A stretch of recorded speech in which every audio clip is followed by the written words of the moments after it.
waiting. Will you join me? Hello, welcome back to Star Wars. My name is Phill, of course, I'm joined as usual by Robin and Matt, and welcome to our breakdown of The Mandalorian Season 2, Episode 1, The Marshal.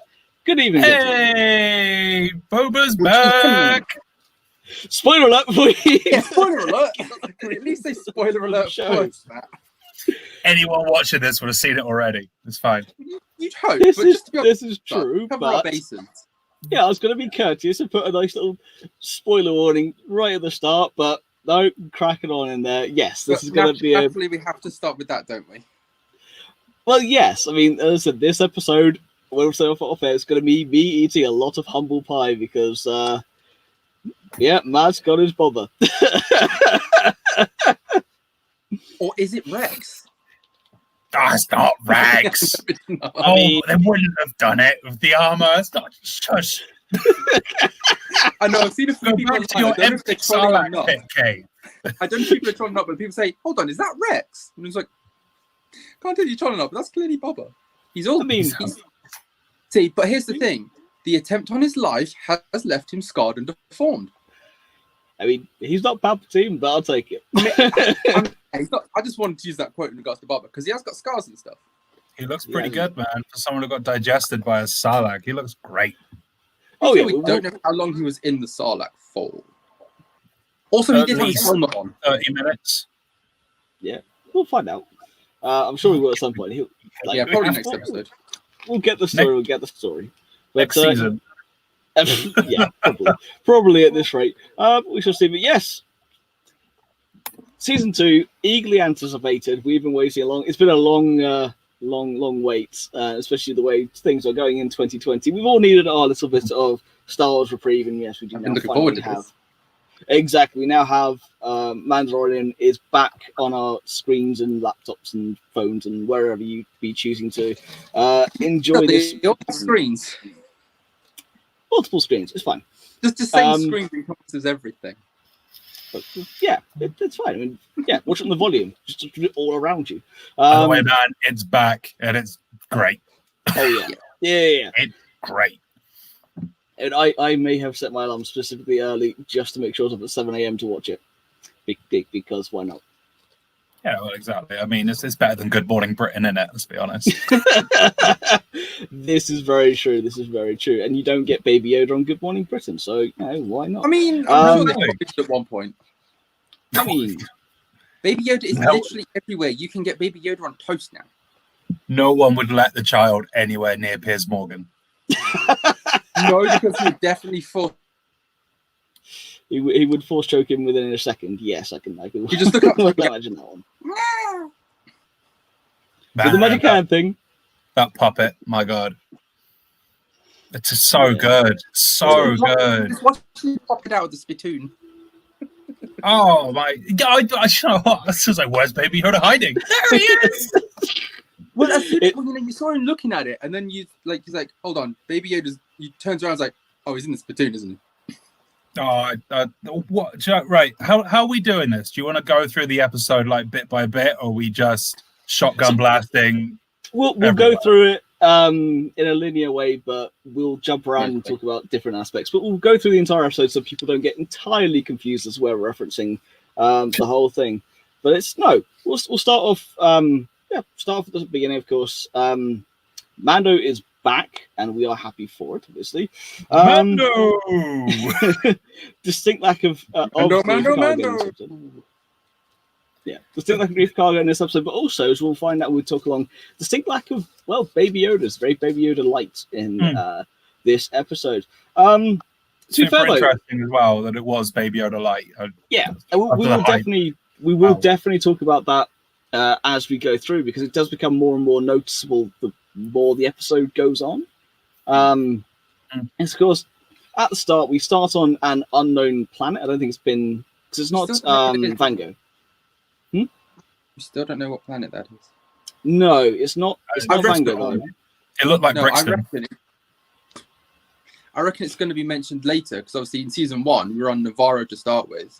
We didn't know the name of the planet until a few episodes later when they mentioned the shootout on Navarro. Yeah, so I'm gonna love it. Like in a couple of episodes later. Yeah.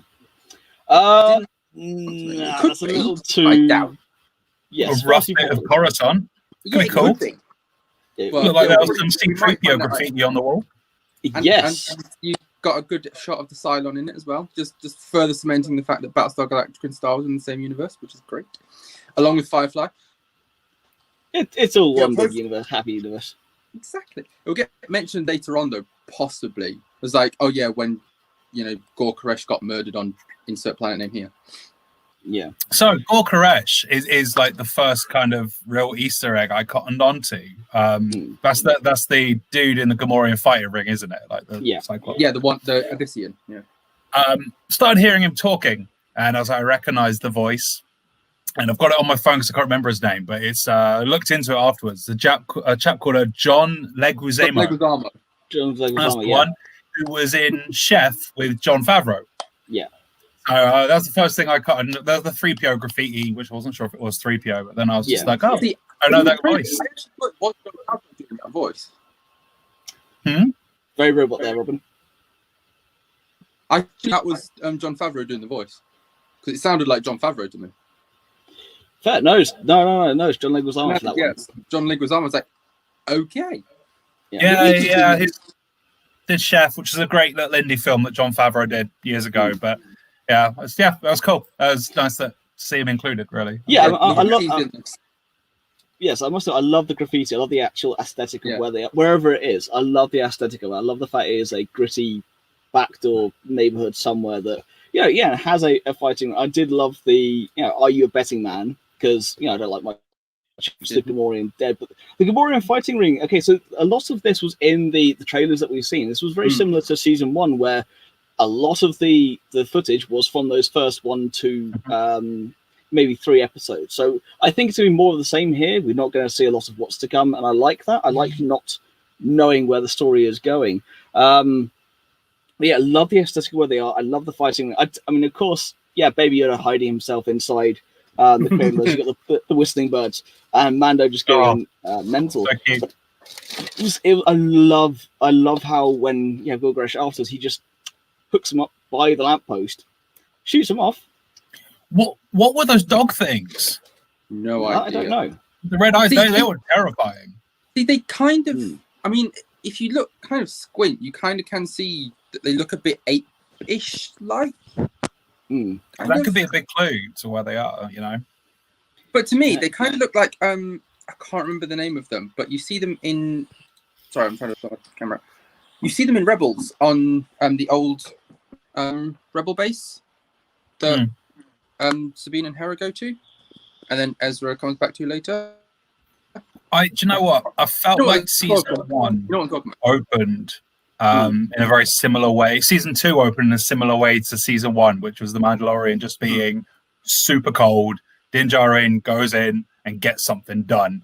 Whereas season 1, he obviously shut the guy in the door. On this one, he leaves him hanging. So I felt like it was a kind of familiar start to the season, when she was just doing a job. I like Mando's word usage when he says, "You will not die by my hand." Yeah, and it's like I can bring you in cold or I can bring you in warm. Yeah. So this is how they launched season 1. But you're gonna die. Yeah, exactly. Yeah, it was cool, man. It was a great opening. The Gamorreans were great. All the different guards and everything were great. And again, super. I was expecting way more of the child after the hype, and it's the first thing I said to. And I said it to both of you, which was just like it was childlike. It was really childlike through the whole thing, which was really interesting. Now I haven't really put any images of the opening purely because we've talked about that a lot over the last 2 episodes of the show. Talk about the trailer and the first look from the images we got from pretty much everything in that first scene was in the trailer. Yeah, exactly. And also, the only bit we didn't really see in the trailer was the shot of the Twi'lek Doorman. Yes, and of course we have pictures from we haven't in the trailers. Yeah, we also got pictures from Entertainment Weekly as well. So I'm not going to put too much of those because we've been into that, but I want to get into to more. I mean, Matt unfortunately is going to rule the roost on this episode. I'm eating humble pie the entire time when I go through this, but for good reason. That I will get to why I like certain things by the end of this episode. However, so when he strings up Gresh by the lamppost, he's asking, okay, where's this Mando from? Where does this Mando that you know of? And of course, the answer is Tatooine. The moment I genuinely wasn't even surprised. Like I just sat there and was like, oh, it's a Mandalorian on Tatooine, and it wasn't a shock to me, because of the conversations we'd had. Is just going, if they're gonna, I said this months ago to Phill, is that if they're gonna bring Boba back through any medium, it's gonna be the Mandalorian, because as Robin likes to correct me, is that side quite often, Boba's not technically a Mandalorian, but he's the guy who started the whole interest in the whole thing. Yeah, and if you're going to bring him back in anything, obviously massive fan favorite character, Legends got scrapped, and everyone's been left since Force Awakens going, but what about Boba? Yeah. Now we will definitely touch on what we thought happened to Boba when we get to Tatooine itself, and we see the armor for the first time. We'll talk about that because Robert and I oh yes, we'll get to that because there's some really interesting points I want to talk about.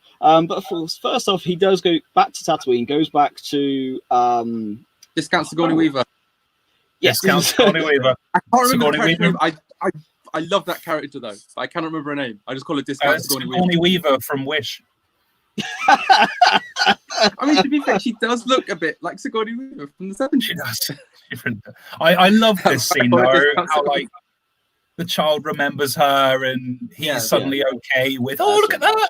He's suddenly okay with the droids, and she's like, get away, he doesn't like you. Yeah. Oh, don't mess it up. Don't ship. He didn't spend ages with her either. Do you want to give all droids a bad name? Yeah, exactly. And I thought it was a really cool bit of character development there. They didn't spend forever with her, which I was worried it was going to be like a 10-minute segment as he's like, let me recap what's happened. To be fair, it also had my favourite cameo so far of R5. We knew that was coming as well. I know, but when R5 come here, he knows that he needs to go to a place called Mos Pelgo. Mos Pelgo doesn't really appear on the map. You have Mos Espa and Mos Eisley, both of which we know fairly well from the original trilogy and the prequels. Mos Pelgo is this city out in the desert somewhere that hasn't really been mapped in quite a while. She goes, R5, come and show the map. Of course, it is the map of Tatooine.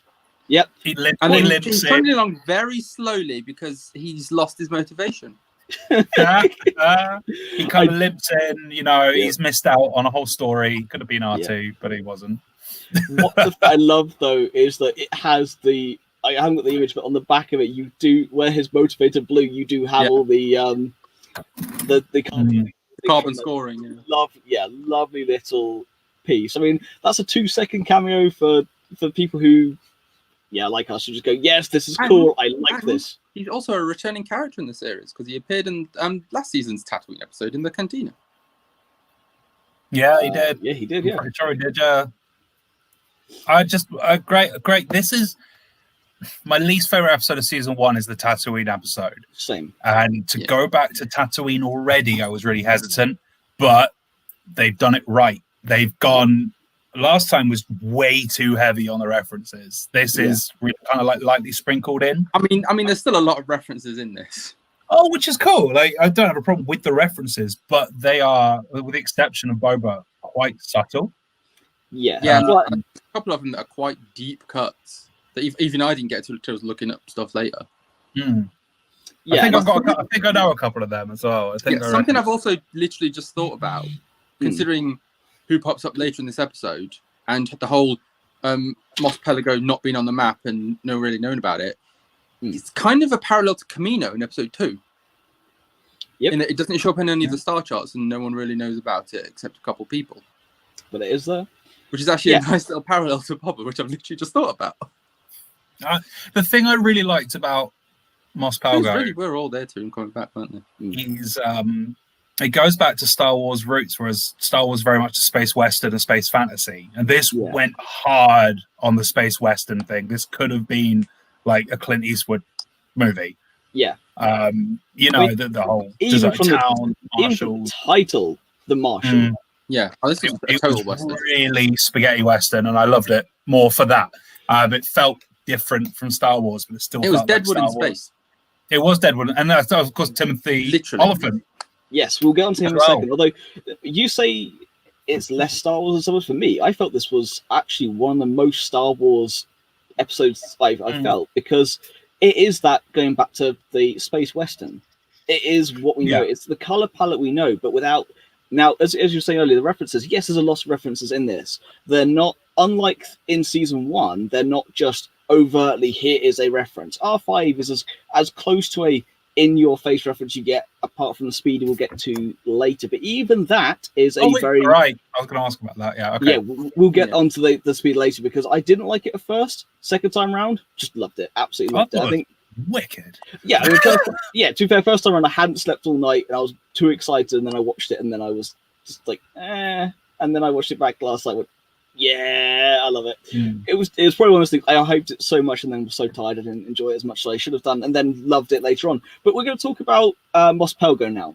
So of course, the fact that he also gets the speeder he had in season 1, that's a reference it's only to the show, but a nice little callback. He goes off to Mos Pelgo, finds out where it is, rocks up into town, goes to a cantina, starts chatting with the Weequay. He says, there's a Mandalorian apparently in these parts. Question. Yep. Was the bartender actually one of Jabba's guards? No. Oh. Not all Weequays are the same, Matt. Well, it's the last time we saw one. I thought that it would have been cool if he was one of Jabba's guards and he's kind of now living a peaceful life. It's being a bartender. I thought that would be really cool. I doubt it. Well, there's one character that was missed out in this episode that should have been there that was definitely from episode 6. But Matt, this is rotting carcass. I mean, sure, part of his carcass got blown up. Yeah, I mean, I would have nice like part of a skiff barge falling one of the houses would have been cool. But anyway, Matt, I'm gonna let you go through this door. The moment he turned up at the door, I was like, "That's not Boba because he's too skinny. He's not bulked up right." But it's glorious. It's weathered really nicely. The bits of the kit are there. Later on in the episode, I don't know, I'm jumping ahead a little bit. I got super hyped because they actually used the rangefinder, which was Boba's back from the dead. I can't properly quote the Robot Chicken sketch, but okay, so you see the silhouette, it's instantaneously recognizable, not only from the helmet but also from the pauldrons, because of that unique shape and the tubing on the arms and stuff, and the tubing as well. Which is little things that you miss the details because that helmet, that silhouette is so famous. Now, of course, he goes and sits down, takes the helmet off, and it's not Boba. Now, this is something that Rob and I have been talking about a fair amount before the episode came out. Robin, do you want to take us through Vanth? Yeah. So, and this is one of the things why I like Favreau and Filoni, because unlike the people making the films, they pay attention to the books and comics. Because Cobb Vanth is from the Aftermath books. I was about to say, he's an Aftermath, isn't he? Yeah. Yeah, they have. It seems like they have slightly tweaked his backstory a bit, because in the books, he still found the armor in a sandcrawler, but there was another person there that was kind of like in a bidding war with, and obviously he eventually got it. And then the town he was in, which in this is Mos Pelagos, was called Freetown, which was a slave town, but it kind of does tie in. It's like they do mention that they became slaves and that he got the armor and freed them. And then eventually he met up with another interesting character, the character of Malakili, who was the Rancor keeper. And the Rancor keeper now has a new little baby Rancor. That's amazing. And they're just like looking after this town. But they have slightly changed that, because when he meets Malakili later on, which I think would technically be after this, he still had the armor. But but it's just cool that they brought in a character from the comics who, in the books, who obviously he sees the armor and like they describe it as like Mandalorian armor that's been like corroded and stuff. So in the books, like that's Boba's armor. Now they brought him into live action, which is indeed. Now it's similar to, spoiler alert if you haven't seen the end of Clone Wars in season 7, but it's very similar to Ahsoka's ending in the Clone Wars. In her book, they tweaked it slightly for the show, but it's still that very same. That the overall story is exactly the same. They just tweak I think details like, here and there. If you think about it, you can like put the two together. But exactly. So Cobb Vanth, we knew from the Aftermath books. Aftermath's life debt is his first appearance, and you do find out a little bit more about him through that. So, is he in the first one? I thought it was life debt. No, I think he's in all three.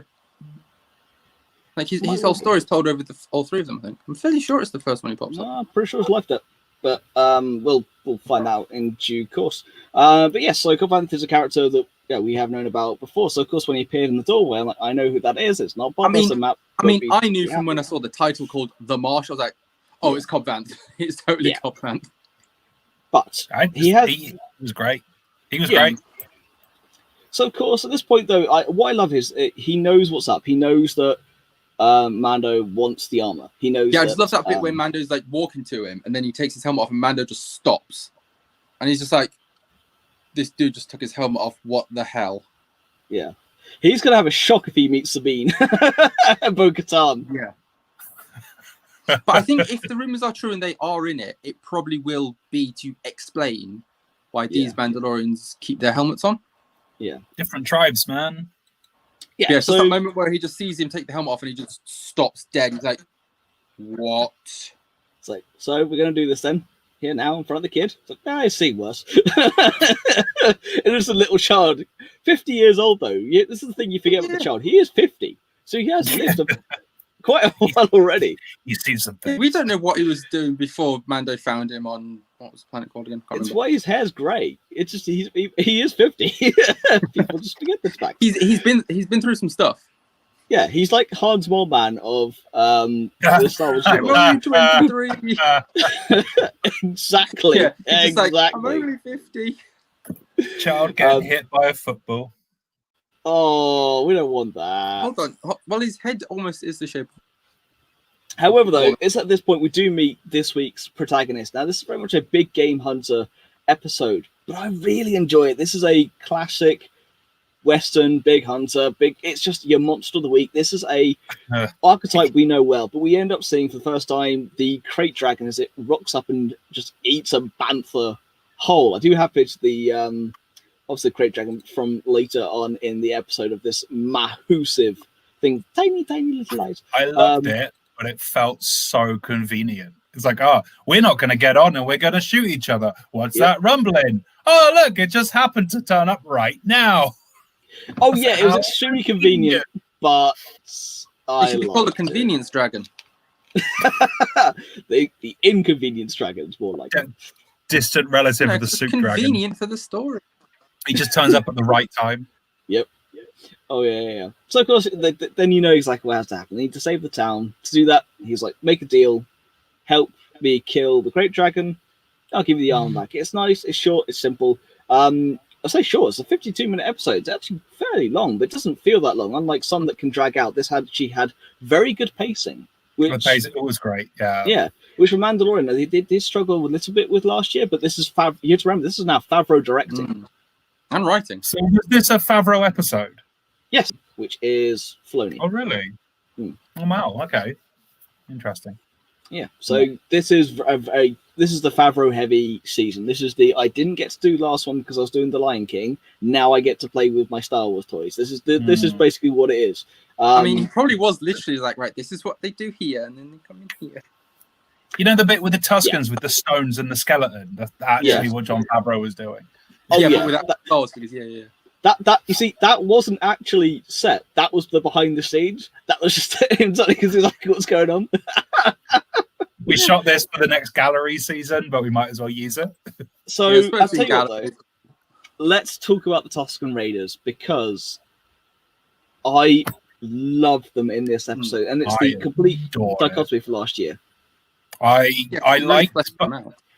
I said this last year that I liked that he stopped and spoke with the Tuscans because it's just like they're not just savages, and there's a reason they're like this. So to have more of their culture, and like whereas like, don't raise your voice, like, and then just starts like flaming and all this kind of stuff.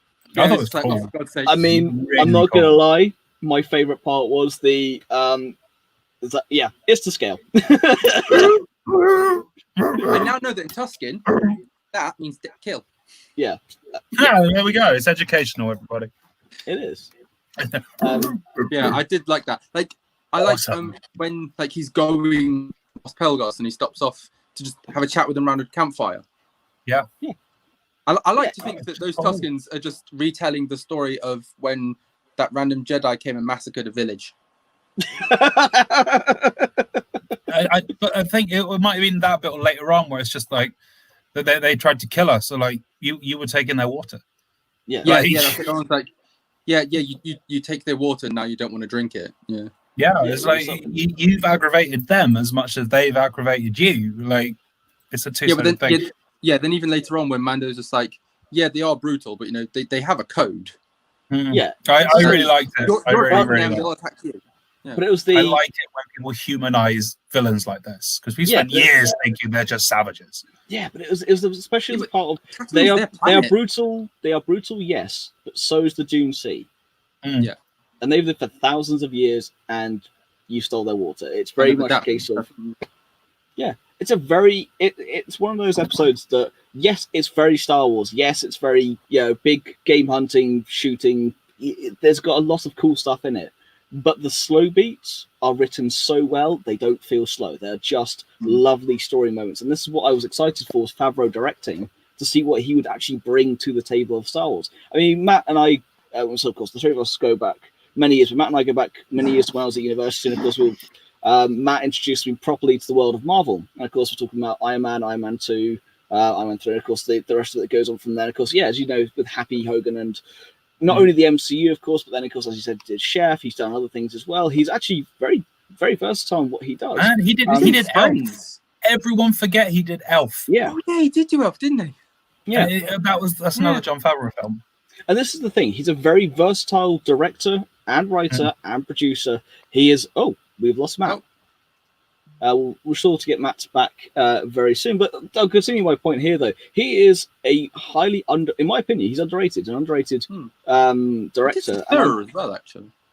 He did, yes. But again, that's his color palette. Oh, and we are getting a Matt back. Don't know what happened there. That just kicked me out. Yeah, but I'll say I think he's very underrated and very versatile, both director and producer and writer. Yeah. Absolutely, and he is. Favreau's fantastic, and this episode goes to show it. He deals very much with the whole Western theme in this one. He smashes it. What do we get up to? So, the conversation around the campfire, right? Yeah, the conversation around the campfire, yeah. And we're moving on to them actually rocking up to have the first look at the Crate Dragon, which is one of my favorite scenes because it's funny because they lead up the Bantha, you go, right, yells into the camera, the classic Tuscan sound. Yeah, legs it, and then the Crate Dragon eats him, not the Bantha, which leaves the Bantha there. It was like Mando's like, right, watch, it's gonna come out. Eats the Tuscan and said, they are open up to suggestions. Timothy Oliphant speeder, because we've seen it at this point. Is it one of Anakin's pod engines? Yes. Oh, it is. Let's bring this up now. Yes, it is. It looks a bit like a Bark speeder as well. A little bit, yeah.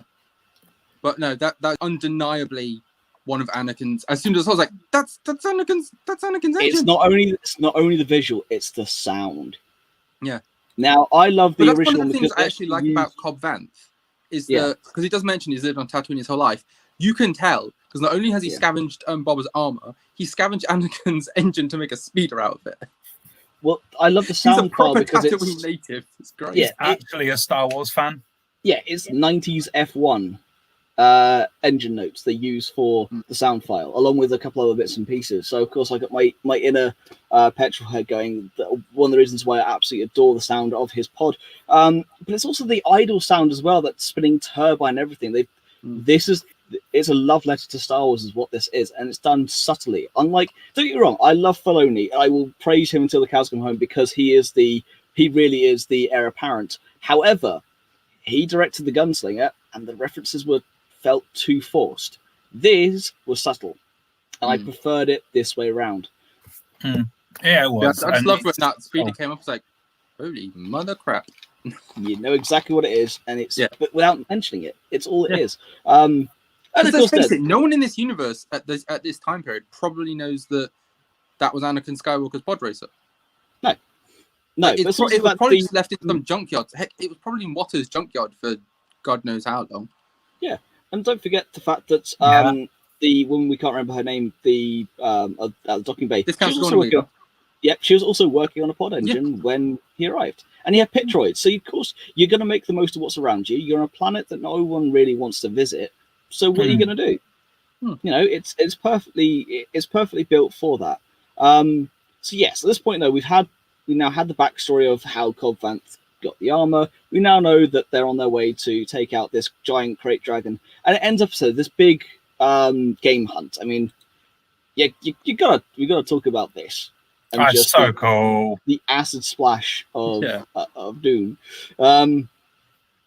Also, something that was quite interesting in this scene is when it starts to attack, it goes from letterbox to widescreen. It does again, which I didn't actually notice the first time watching it. I only noticed. Well, I didn't notice it going to. I noticed it going back afterwards. Like, wait, that changed, and then watched it again. I was like, oh yeah, there it goes. It's almost in time to the crate dragon like rising up as well. It's like as the crate dragon rises up, the screen goes widescreen, full screen. Sorry. So cool! Look at that. Yeah, it's what everyone's wanted to see since season 1. Is these two pairing up? It's just the wrong person. Cobb Vanth is a better Boba Fett than Boba Fett. Whoa! Oh, this is gonna be interesting. Whoa! Now, I didn't say anything. Cobb Vanth is the Boba Fett that Boba Fett should have been. Yeah, 35 years after the movie. Still, if Empire was made now, Boba would have done more. I doubt it. But Timothy Oliphant didn't capture Han Solo, did he? It could be worse. I mean, technically, Boba didn't capture Han Solo either. It was Vader that captured Han Solo. He helped. Boba was just standing there. Boba was literally a messenger. The only reason Boba Fett was there was so that Vader can send Han to Jabba. Yeah, that was the deal, man. And he didn't disintegrate him. So, to be fair, he was a good soldier. All because it's not Rex, Robin. We will get Rex. We will get our Rex. Everything will be good. Everyone's wanted to see that since season 1. Everyone's wanted to see that pair up. It's somebody the wrong person. But he flew like a right person. He flew like a champ. When they start flying up, my God, he can handle that armor. I mean, that's the look. That's the look that everyone wanted to see. It's rad. Yeah, so cool. He's had the armor for probably quite a while at this point. Because he does fly it very well. But what I love, and what I don't know if you guys picked up on, yeah, exactly. What I love is, I don't know if you guys picked up on this, is the fact that the engine note for the jetpack was different for Mando than it was for Boba from Din Djarin, because Boba's was the same sound effect they used in Return of the Jedi. I didn't notice it was the same use for Return of the Jedi, but I did notice it was like a different noise because it sounded like a jet engine. It's the exact same one they used for Return of the Jedi. Again, another little note. I'm not anything musically kind of related or anything. I notice different sounds and different effects, and I like listening to stuff as well as watching it. And it's one of those little sound files. Yeah, there's one of those little sound files. Again, Matt, you will know it's all too well. Boba's jetpack, that noise, that image of Boba. Yeah, it's a lot throatier as well. It sounds a lot angrier. Yeah. I mean, it's also, the design's different. I don't know if you can really see it clearly on this picture, but you do actually. On the actual nozzles are different on this. It's obviously a newer design for Din Djarin than it is for Boba, because of course this is Jango's armor. So you've actually had this one was 60 plus years worth of development in total from when Jango had it to when Din Djarin gets his. No, it's only been about 30-ish at this point. It's 30. No, less than that. Well, no, because episode 2. Yeah, but episode 2 is 22 years before episode 4. Yeah. Episode 4 is 4 years after, and this is 5 years after that. So it's about 30. That jetpack's a lot older than the one Din Djarin has. Yeah, that's basically the point. But also, what I like about Boba's jetpack in this episode, what you notice is his nozzles actually move. Yeah. Yes, they do. You actually do see them move when he comes to land when they're going to shoot the Great Dragon's head. Actually, his move so he can land. I don't have the picture of him firing the missile, but that also has to be mentioned. Yeah, just when the rangefinder comes out, and you see what the rangefinder looks like when he's looking at the Marauders go, and he just fires the jetpack and just watching them blow up. It's great. Oh, this couldn't be, could it? Well, the quarterback is toast. Oh dear. Yeah, I mean, almost there. Yeah, it's awesome, and the only one is how the hell did he reload it? Because of course he had a different one. He used it on the Marauders, and then had one for now. He must have got the but there was a massive time gap between then and now. I mean, he probably went to see some more Jawas and bought one or something. It's like the old Kenner toy. He just had to go to where it was, pick it up, and clip it back into the spring again. It didn't actually explode. It's just a little plastic. It just bounces off of things. No, what it did was it just managed to go into the engine, clog it up, and that's what blew it up. Yeah, exactly. Oh, the missile's still there. It's just spring-loaded on his backpack. Yeah. Why not? It's Star Wars. It'll work. But again, I'm really happy that all this Crate Dragon stuff, they didn't lean on the child using the Force like the Mudhorn. Because a lot of people are saying this feels a lot like the Mudhorn episode, which like the cave did very much look like the Mudhorn cave. And also the canyon where they meet, which another callback, the Mastiffs, the Tuscan Raiders dogs. Yeah, they were cool. When they meet there. Just starts talking to it. It's a good boy. Honestly, I'm really happy that they didn't just go. Yeah, that was cool. The Force. Yeah, but let's face it. I don't think the child could have taken on a Crate Dragon because I mean, maybe look at him. Oh, look at him. Little teeth. Love it. Absolutely love it. But also, another little moment I liked was when they were all around the campfire with like Vanth and Mando all talking, and you just have that shot of the Mastiff just looking at Baby Yoda going, because he wants to eat him. Yep. That's not going to happen. He doesn't understand what's happening there. No, I genuinely was hoping that the Mastiff would go for him and the child would just lob him into the fire with the Force. Yeah, and again, so we then get, of course, they realise they can't take down the Crate Dragon, of course, by themselves, but not just the Tuscans. They need help as well. And Mando volunteers the village. I love that scene. Like, is that to scale? Like, yeah, that's just to scale. And then you drop some more stones. Good. Where are they getting reinforcements? I volunteered to a village. And just the look on his face before the coach is like, I'm sorry, what? Yep. But again, the explanation. Loved that scene as well when they were loading up the Banthas with the explosives. Yeah, so of course one of the Tuscans drops it. And it's an accident. They're nomads. They don't really know. I don't think they really know how to handle explosives.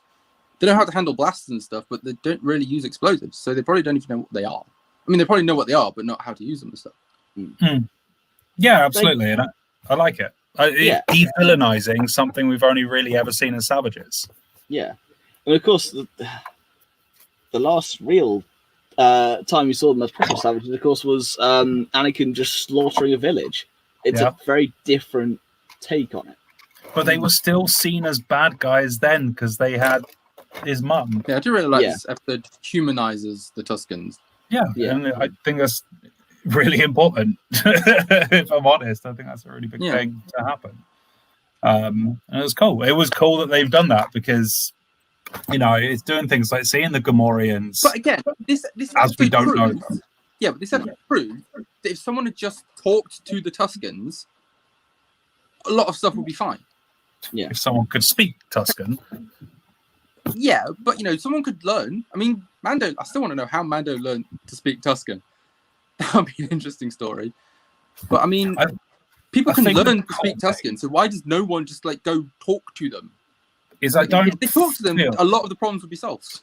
I don't feel like we need an explanation about how the Mandalorian knows Tuscan because at this point, I like that you can just accept that he knows it. I don't need it. I just like to know all the little. So before we get to the kind of the climax of the episode, I want to bring up this comment here. So from Simon Cross saying, I know the child is the center of the story, but how much he didn't really do in this episode. So we've got this point far into the episode. The child has, as we said, there's been no do the magic hand thing. There's been no over the top kind of little jokes with him and the rest of it. You have very cute little scene. You have him in a spittoon and him about to get eaten by a mastiff. That's it. So, we were talking earlier about how we felt about it being a childlike episode. I prefer it almost. I like, as much as I love the child, it's not really just about him. It's about Din Djarin getting him, this series especially about him getting him home, getting him back to his kind, whatever it is. If he's trying to find the Jedi, if he's trying to find the race, whatever he feels is necessary, which I think he's going to also go down the route of the Jedi. You didn't really need it. This episode's very much okay, well, you may not be what I'm looking for. However, I need the armor back, so I'm going to help you out, and then I'm going to be on my way. And the child was not used as a huge amount of comic relief. He was there in little bits and pieces, but he was there much... because he couldn't not be. Yeah. Like, it would have made... Everyone would have spent the episode going, where is the child? Yeah. So coming here from Royal Rumble, so Mando did say he spent quite a while on Tatooine. So it's not just maybe him from last series. He could have been there a few times before. Well, obviously he had to, because in the last series he could speak Tuscan as well. Yeah. I can just accept it. I just accept it. I do accept it. I just like to delve into backstories and know everything because I'm that kind of a fan. But going back to why the child's not in it that much, I genuinely think it's going to be because like the last few episodes of the season are probably going to be very child heavy. Like I think like towards the end of the season we're going to like possibly not this season get to wherever the child needs to go, but probably be quite a far way onto that, and we're probably going to get a lot of child-centric stuff. And like Jedi, how much though? Because obviously there's those reports of Pedro Pascal wasn't happy with how much the child was getting the attention. Part of me is wondering maybe or they could be preparing to distance Mandalorian with the child. Like we could see the child disappears for a while or goes off with maybe Ahsoka or something like that. But it could also be it's had such a massive amount of hype as a character with the merchandising, and Robin said earlier you can get the child's face on anything, but maybe it's just Jon Favreau kind of taking the reins again and being like, this isn't a story about the child, it's called The Mandalorian. This is a story about this guy. Y'all just got too excited about the Baby Yoda. This is what happens when you put something very cute in something. Yeah, it could just be taking back control and being like, no, ultimately the season's about this dude, not about this. It'll be interesting to see if we're going to get a few episodes of Childlight, or I said this to you guys last night as well. It was very Childlight, and seeing where they take that and where it leads is going to be quite interesting. Like, are they giving the Mandalorian a bit more development space? Because towards the end of the last season, it was really child heavy. And then it's like, well, this guy is actually super interesting, and maybe there's going to be a lot more Mandalorians in this season of The Mandalorian, because he said at the start of this episode, which we didn't really touch on, is I'm looking for other Mandalorians. Yes, he's going to he's going to go through the chain, which we don't know where that's going to lead exactly, but I'm hoping myself Concord Dawn and the Protectorates that we met in Rebels. Yeah, I mean, it's rumored that Sabine and Bo-Katan are coming back, and honestly, I actually think they are now. Yeah, if this episode is not so much looking for the child's race, it's Din Djarin's looking for more Mandalorians, then we could see Sabine, Bo-Katan, we could see the Death Watch come back, and actually, is it going to be playing on the whole fractured empire kind of angle of there's Mandalorians everywhere? But could we see a return to Kamino? Possibly. I don't know, but it could be a possibility, and if so, that would be an interesting angle. I actually hadn't thought of that. That scientist in season 1 didn't have a Kamino and cloner patch on his arm for nothing. Yeah. Could he go? Could this lead us through Boba, through to Django, through Django to Kimono, or Kamino, and then from that point, and now it's having Django Fett wearing a kimono. Then could that be where your Rex comes into it? Could Mando really just go back to the source? He could, maybe, but at the same point, you have Moff Gideon tracking down the child, so you can have the crossover of who's going to get there first, and which story is more important, and what characters will get there. I mean, I still think Gideon wants the child so that he, as a test for clone bodies for Palpatine. Yeah, it could be. And the other kind of element of it is I don't think Mando and Boba are going to get on with each other. And I think Mando is going to go, you're not a real Mandalorian. So Boba we're probably going to turn around and say, I know. But we'll get to Boba after all this time. Why didn't he go for his armor? Because Jawa's had it. Yeah, but then why didn't he didn't? Because it's been about 4 years since that happened. Right. 5 years. We will find out why. You will get the backstory. We don't know yet.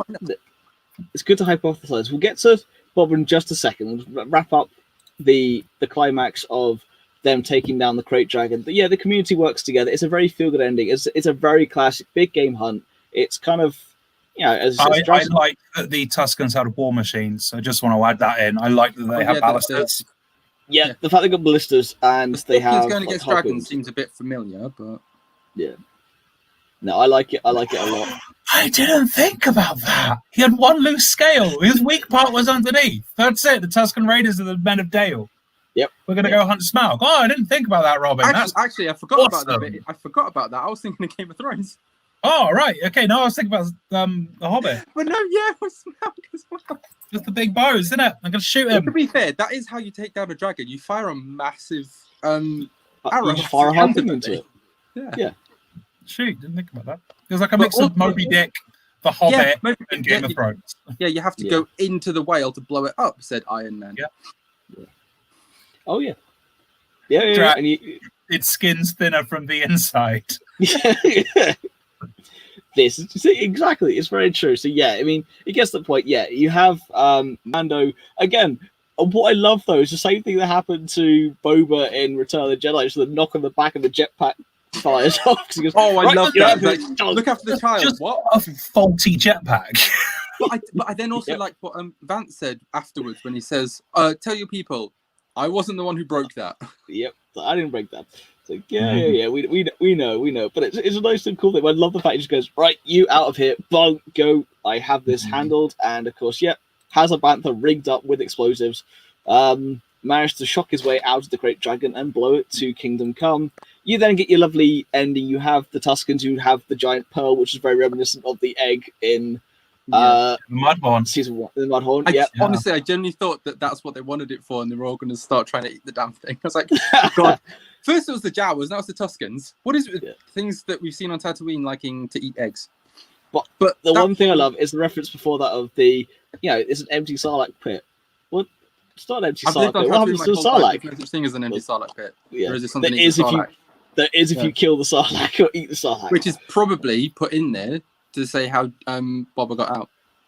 Yeah. The Crate probably ate the Sarlacc, and while that was happening, Boba managed to get his way out. So, we, of course, have your happy riding into the sunset image, which then it goes back to that widescreen format again, which is the one that I've really noticed it. Yeah, and that's what I noticed. Yeah. We see a figure, as you see Mando riding into the sun, with someone standing there, bald head, got a couple of gaffy stick and a blaster, a familiar-ish looking cloak, looking into the two suns. Still a dome as well. It's the same shape as the helmet. Yeah. Before we turn around and we get to Mora Morrison, aka Boba Fett. Commander Cody. Well, Cody, Rex, Fives, every single clone ever, plus Boba and Jango. He wasn't Fives. Well, Mora Morrison technically wasn't, but he was a clone. But I know what he doesn't look happy about something. Yeah. No. There's fireworks going on outside, sorry. Oh, right, okay. How well timed was that? Yeah, not happy. He doesn't look happy, Thunder. Boba is back and Boba is pissed. He's, I mean, could it be his reaction to seeing another Mandalorian? I think I might know what it is. What? I think he's got his armor. No, I think it's because I think he's become the new Malakili, and the Crate Dragon was his pet, and he's upset that it got killed. I think, Boba might be having a massive crisis of faith and has this whole "who am I" thing going on. Maybe that's why he didn't go for the armor. Yeah, it's like, hang on, that's my armor. What's going on here? What's that Clone Wars episode where a bunch of them go live in peace and they're farmers? Oh, yeah. Ooh. Yeah, because season 2 is when you meet Hondo for the first time. One of the few I've actually seen, but which was also referenced in season 1 of Mandalorian, which was very reminiscent of this episode as well. Yeah. So maybe it's just that case of he knows that trouble's found him. He's been living a peaceful life, and he's decided someone's got my armor. Why? Yeah, someone's looking for me. Yeah, but no one's really. Well, I suppose he's kind of looking. No one's really looking for Boba because, as far as Mando's concerned, he's found the Mandalorian he was looking for. Yeah, well, he's found the armor, not the Mandalorian. Yeah, but people thought Cobb Vanth was the Mandalorian or a Mandalorian. Because obviously, but Jin knows he's not. Los Pelagos. So no, but as far as that's the point. He found the Mandalorian he was going to find. Yeah. So it's like, okay, that was a false also, trail. Also, it goes back to the fact that if Bob is concerned about his armor, why has he not tried to find it before now? Yeah. It's like, surely he would be going around like all the different places. He probably has been to Mos Pelagos before, potentially, and maybe even seen Cobb Vanth walking around with his armor and goes, "That's mine, give it back." I'm very much looking forward to seeing what they do with him. Like, really looking forward to see what they do with him. Because what would you like to see happen, Matt? I want him to be head of like Crimson Dawn or something. I still think he's the person who went to go get the sniper at the end of the season 1 Tatooine episode. I think that I said to you at the time that's going to be Boba. I think he's gone her, and he's got his own like team together, and they live out in the Dune Sea and maybe take out contracts or maybe terrorize people or something. I think an explanation as to what he's been. I would love Dengar. I would love Dengar because in Legends, Dengar found Boba's body after he killed the Sarlacc pit. So maybe Boba's a marshal of his own settlement of like waifs and strays and people he's kind of picked up. Or maybe he was responsible for that sniper in season 1 and he is the head of a syndicate. Yeah, there are plenty of different options, different routes it could go down. But what I love personally is the fact that, he's been introduced. We don't know why. There's no build-up. There's also no kind of anti-climax. It's very much here's your jumping off point, but we're not going to tell you when or how. Yeah, and I was talking about this with you, Phil, the other day, saying, is there going to be like some big reveal at the end of episode 1 like there was season 1 with the child and we got Boba? Yeah. But I think the reason they introduced Boba, not only because of the whole Mandalorian thing, Boba Fett knows about Jedi. He's met many Jedi before. So I think probably how Mando's going to find out more about Jedi and possibly even Luke. Going into my theory of him trying to then find Luke and stuff, judging by the trailers. Because Boba knows about the Jedi. Is it feels like it was predictable, and it feels like it's taken a lot from season 1, episode 1, with the big reveal at the end. And I would have liked it if they saved Boba for like mid-season, because you would have got left a trail of, well, that's Boba Fett's armor. So maybe it wasn't completely necessary. They put Boba in episode 1, just like you all knew it was coming. Here, have it. Yeah, I don't know. And then build upon it throughout the rest of the series. It felt like season 1, episode 1. It had definitely had elements of season 1, like the Mudhorn episode. And I know it is setting up a whole season. I get that completely. But yeah, there wasn't really any surprises in this one for me. There was some really cool moments, but I wasn't surprised at any point. I was like, oh, look, he's getting a bounty hunter on Mandalorian on Tatooine. Oh, look, it's the dead Sarlacc pit. Oh, it's Boba Fett's armor. It all connects together. It was, but at the same time, it was very satisfying. It wasn't a case of... It didn't feel dull. You had lots of lovely little moments in it that made the entire episode different. This is what I mean. It was still enjoyable. It just felt somewhat predictable to a degree. You could see it was building up to something, and season 1, episode 1 did the exact same thing. It started with him roughhousing someone and being really cold, and it ends with a big reveal of an end point of that shape of the journey to an extent. So, it didn't feel like anything new. I still really enjoyed it and dug like every moment, but it felt very familiar and predictable to season 1. It was still enjoyable. Like, don't get me wrong. All the surprises later on. Yeah. Oh, I mean, this is it. Yeah, I think the child reveal in season 1 was such a massive thing, and they didn't really give any trailer breadcrumbs to that. They didn't go, oh well, who was Yoda? It was boom there, the child, and it left everyone like reeling. This one, there is that trail of breadcrumbs to what's coming. Even if you are casual Star Wars, you'll recognize that armor. Yeah. You know, there's certain elements along this trail, and maybe if that got dragged out for a couple of episodes as opposed to all in one, it would have felt, the pacing would have felt different to season 1. It just, I enjoyed it. Like, don't get me wrong, I just feel like it was really familiar. I do agree with Robin in the case of it was a much more of a setup. Here you go, you've got this. Now we can do the story. But either way, it was well done, and I enjoyed it first time round, but I loved it more second.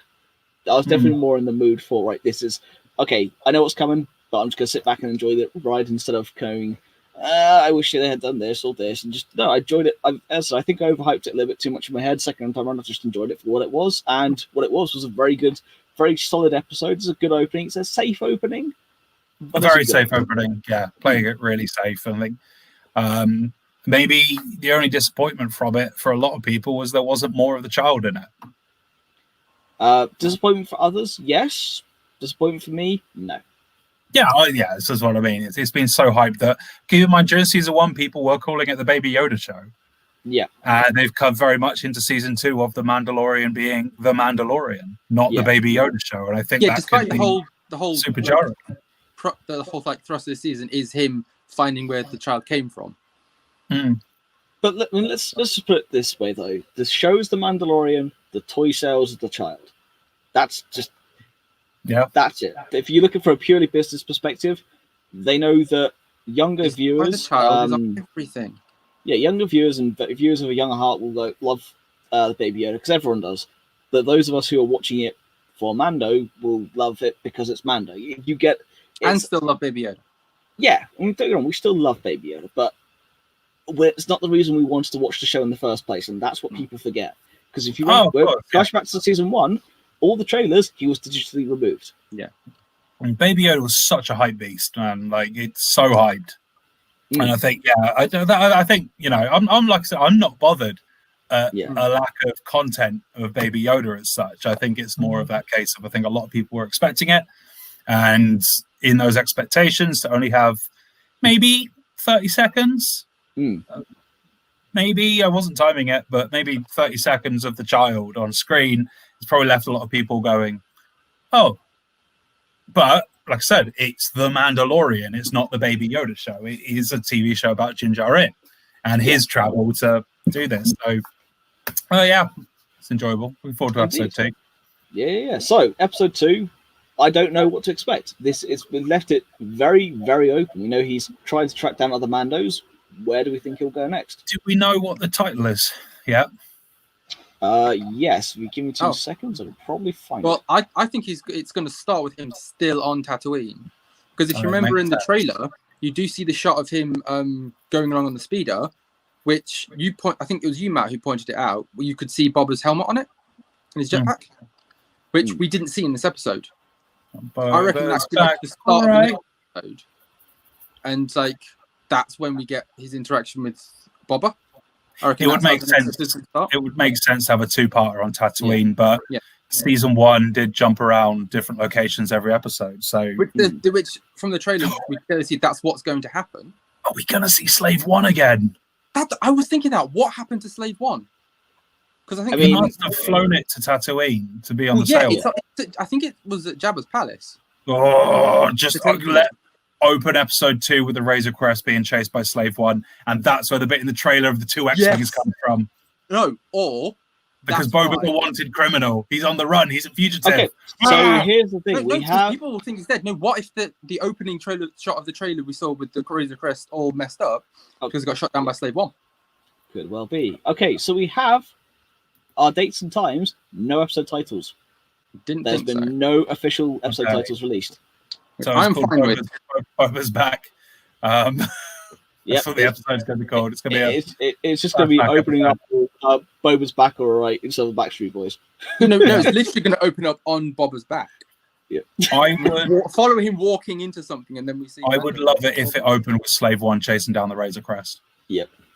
And those X-wings that look like they may be attacking the Razor Crest are actually like, we're here to help you because we know who that is. Yeah. But remember, in the old legends, But like, again, he went to work with the rebels, and they just went, "You're a bad guy," and he was like, "No, the Empire just pay better." Yeah, but that's legends. That doesn't count. But they could bring it back through, you know. They cherry pick stuff. We all know this. Also, the universe probably thinks that Boba Fett's dead anyway. Because the last anyone really saw of him, as far as we know, was him getting eaten by a Sarlacc. I'd love to see people, but I think we're going to see people's reactions to that knowledge. Did Ahsoka ever meet Boba? Yes, she met him as a kid. Was it once or twice in Clone Wars? Twice. Okay. So they could tie that quite nicely. She could be like, I know who he is, or I know who he was. Yeah. But again, he was why I think that the reason they brought Boba in is the whole Mandalorian link and Jedi link. Because Boba's met Jedi before. Yeah. So he could potentially tell Mando about the Jedi. Yeah, I mean, that'd be cool. He won't have pretty words to say about them, and don't forget. Oh no, he's not going to. I mean, to be fair though, the Mandalorians haven't really had a good history with Jedi anyway. No, because of course he has a source of Mando vendetta. One says, "You want me to send this back to a bunch of enemy sorcerers?" Yeah. So I would really like him to bring up Han. Like I want, but what the thing I wanted from Last Jedi was for them to end up on Canto Blight, for the High Roller to be Lando, for them to go, and then General Solo died, and for Lando to be like, Han's dead, I'm in. I really want a moment where Boba finds out that Han's dead, because in Empire he still refers to him as Captain Solo, which is like a really respectful thing. But Han is still alive. Oh, he's still alive at this point. Yeah, because this is only set 9 years. Okay. Like after Return of the Jedi. Oh, in that case, then I just want him being like, around. "Where's Han? Yeah, he killed me. I've got unfinished work. That'd be right." I mean, Boba probably heard about what Han's up to anyway. Yeah, he's so good. Yeah. What if that's like one of the major reveals? Is Han Solo suddenly turns up to fight Boba Fett again? I mean, I'm not gonna lie, I got a comment here from all Farm Boys saying that he's been saying for years that Fett's dead. Looks like he's seen some Crow Kevin series. Like, yeah, for me, I'll eat Dumble Pie. We're all in that. I haven't. Hey, let me finish. I was about to say, accept you. Yeah. It proves that living in denial does eventually pay off sometimes. And that's the note we're going to end the show on, apparently. What, Matt's smug face? Yes. I am a genius. Yeah, we're going to... So let me see if I can... wrong foot. Oh, I want to split from Matt. Here you go. Have your... No, it's going to be Robin. Sorry. What are you doing? I want to put your Matt's face smug up there. face, not mine. Oh. Just have like Matt's smug face be the ending of the show. But yes. So, you know the deal. You have to say it. You know the deal we made like a year ago. What exactly did I have to say? You have to publicly admit on your podcast that you were wrong. Yeah, okay. And Boba's back. I was wrong. Boba Fett is back. Matt was right. And that is all we have time for on tonight's show. No further questions. This was the last ever episode of Star Wars. We're breaking down now. And on that bombshell. On that bombshell, it's time to end the show. And to be fair, it is. Guys, I don't think there's anything else to add. I can't wait for next Friday. Yeah, next Friday will be cool. Indeed. As per usual, thank you so much for watching. Don't forget to like, share, and subscribe. You can find us on Facebook, Instagram, and Twitter at Star Wars Podcast, at Star Wars Pod, at Star Wars 2020. The audios will be available at some point in the near future. I am working on that. It's just personal life getting in the way. But until next time, we've been Star Wars. May the Force be with you. Good night. Bye. Come, my allies. Observe.